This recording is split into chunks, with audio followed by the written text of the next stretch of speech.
Cameras. Action. So who here believes that there needs to be financial inclusion for everybody? By a show of hands. Thank you. We agree with you also. The only problem is that despite the evidence that mobile technology gets things out to the hinterlands, the regulators and the bankers seem to be slow to move. So we decided that yes, we all want mobile banking services for all. However, in order to make this happen, we wouldn't necessarily destroy the existing system, but we'd have to get them involved also. Whatever solution we came up with had to take into account those who don't have, as well as those who already have. That's mobile banking services for all. So we determined to establish an initiative, and that initiative would do three things.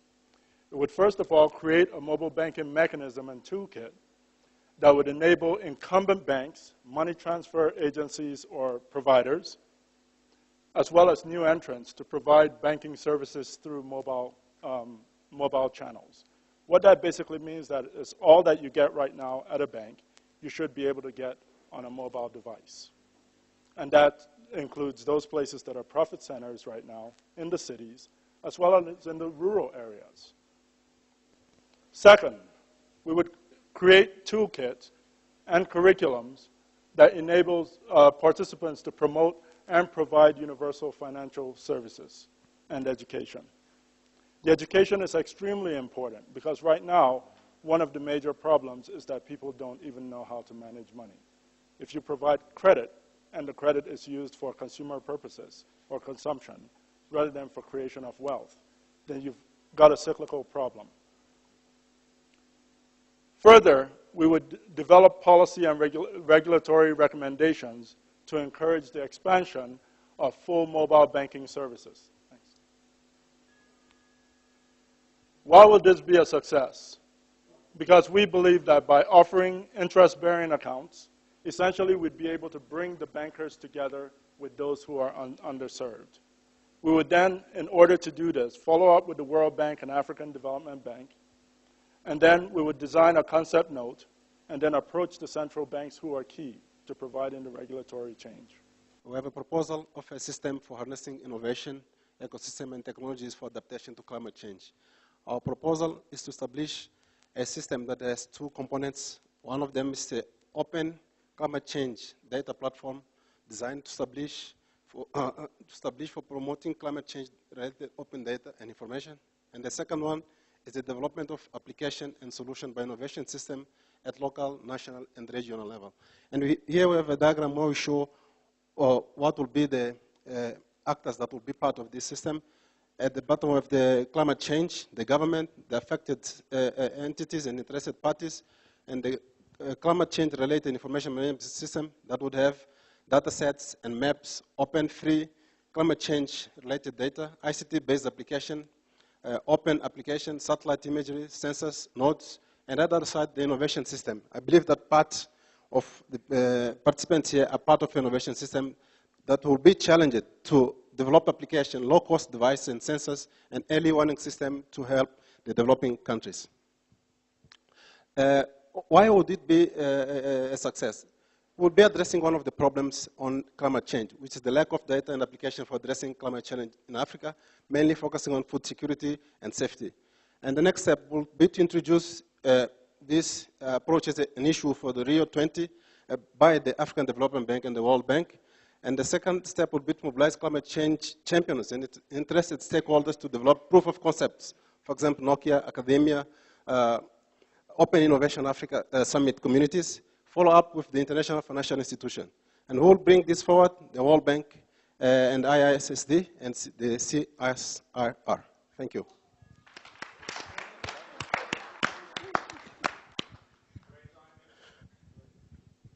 Good afternoon, everyone.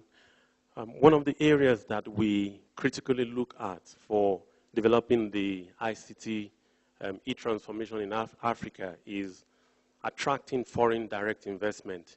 The second part is we will run it in pilot. There will be a bottom-up approach, and then there will be a top-down approach as well.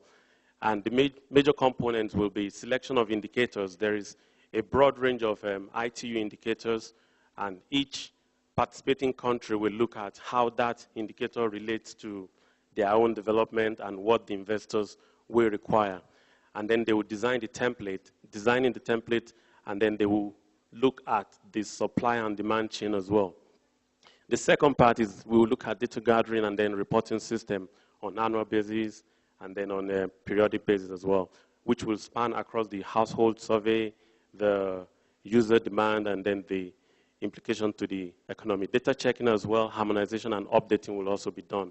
Now, in it all, this will build the capacity of the participating country in generating data, in presenting data to the investors so that they'll be able to make intelligent decisions on how to and where to put the money. This will also drive some of the initiative that is currently going on in the world, which is open government partnership, whereby government should make the data available to improve governance. The next slide is, there's currently, why is it a success? There's currently absence of timely public data. This initiative will drive that as well. Our next step, we will develop a polished project concept note to discuss with partnering country fundraising and development, create expression of interest from African countries, and identify key ICT indicators that should be used. Ownership will be the government, ICT ministries, NRAs, and then funding from AFDB and technical assistance from partners. All right. Come with me to Africa, where education has mainly been 1 + 1 is what? 2 + 2 is what? What does 1 mean? So what we'd like to do is change our learning or improve our learning, because creativity is equal to innovation. And what we'd like to do is provide local, relevant, and creative content to primary education in 4 African countries, namely Kenya, English-speaking, Tanzania, Swahili-speaking, Nigeria, English-speaking, and Ivory Coast, French-speaking. We trust this will be scalable across Africa with the 4 different languages.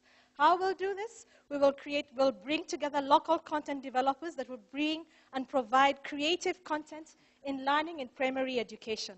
Where will this be done? In 6,000 primary schools at a cost of $2 per school, or per person rather. We will be using innovative content, innovative learning platforms, and innovative multimedia platforms. Could you go down to the slide further down? And in those innovative platforms, there's another slide, I think.